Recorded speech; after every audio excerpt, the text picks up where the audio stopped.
देखु मु आपण मानक आगुरी कही आज कहूँ जे विजु जनता दल एक्सपायरी डेट हूँ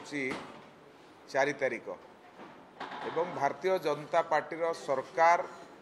ओडिशा रे हब जहाँ आमर यशस्वी प्रधानमंत्री नरेंद्र मोदी ओडिशार सभारे कहीकि जाइथिले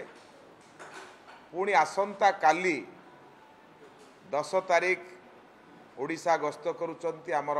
भारतर यशस्वी प्रधानमंत्री श्री नरेंद्र मोदी काली पहुँचला परे संध्या समय राम मंदिर छक पार्टी ऑफिस पाखुर एक रोड शो रे माननीय प्रधानमंत्री जोग देबे भुवनेश्वर साधारण जनता को काली देखा करिवे रोड शो माध्यम रे तेणु काली भुवनेश्वर पाई एक बहुत गोटे सुजोगर दिन भुवनेश्वर जनसाधारण काली प्रधानमंत्री नरेंद्र मोदी को देखिबार सुजोग पाइबे एवं कालीर जो रोड शो अच्छी तादेरे भुवनेश्वर विभिन्न स्थानर लोक माने विभिन्न प्रकार स्वागत करुचंती आमे जहाँ आज देखुथुलु विभिन्न लोक आसी कहउचंती जे आमे आमर जो स्थानीय कला संस्कृति ताकू नहीं आमे स्वागत करूँ तेणु काली ये जो 2.5 किलोमीटर रोड शो अच्छी से रोड शो निश्चित भाव में ओडिशार एक ऐतिहासिक रोड शो हब एवं रोड शो पर दिन सकाळे 3टी स्थान रे जनसभा को संबोधित करिवे। प्रथमे सकाळ 9:30 रे कंधमाल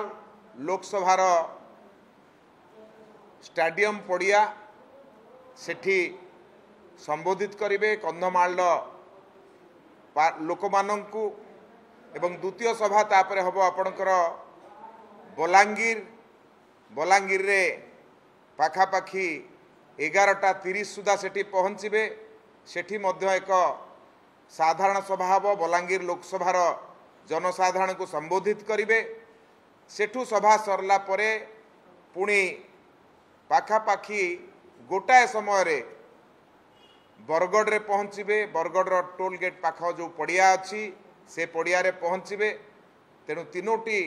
स्थान रे 11 तारिख दिन जनसभा को संबोधित करिवे। जो प्रकार आपण मानक आगे मु कार्यक्रम रखिली एथुर स्पष्ट अनुमान करी होउची जे भारतीय जनता पार्टी रो फोकस रे ओडिशा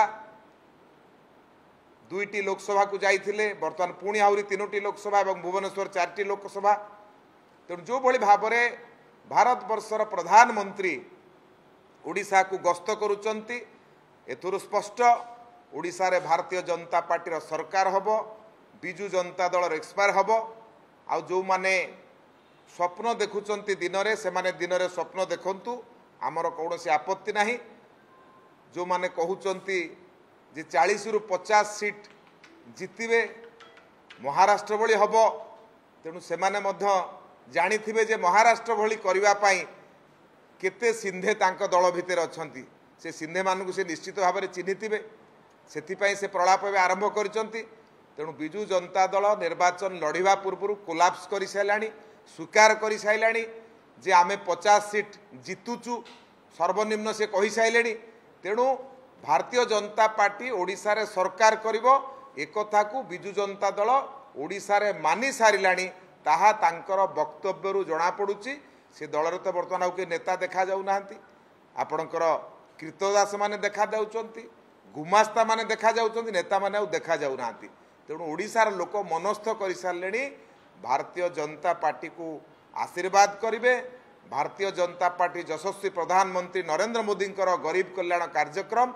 ओडिशा रे पहुँचू एकथा ओडिशार लोक चाहूचंती दुर्नीति भ्रष्टाचार ओडिशा मुक्त हो एकथा लोक चाहूचंती तेणु भारतीय जनता पार्टी को ओडिशार लोक माने आशीर्वाद करिवे ये आशा आमे भारत वर्षर यशस्वी प्रधानमंत्री गस्त क्रमरू ता स्पष्ट भाव में आम पाखे बारी हो पड़ुची जो भली भाव में जनसमुद्र तांको सभारे देखा जाउची एथुरु स्पष्ट जना पड़ुची भारतीय जनता पार्टी ही ओडिशा रे एथर शासन क्षमता को जीव।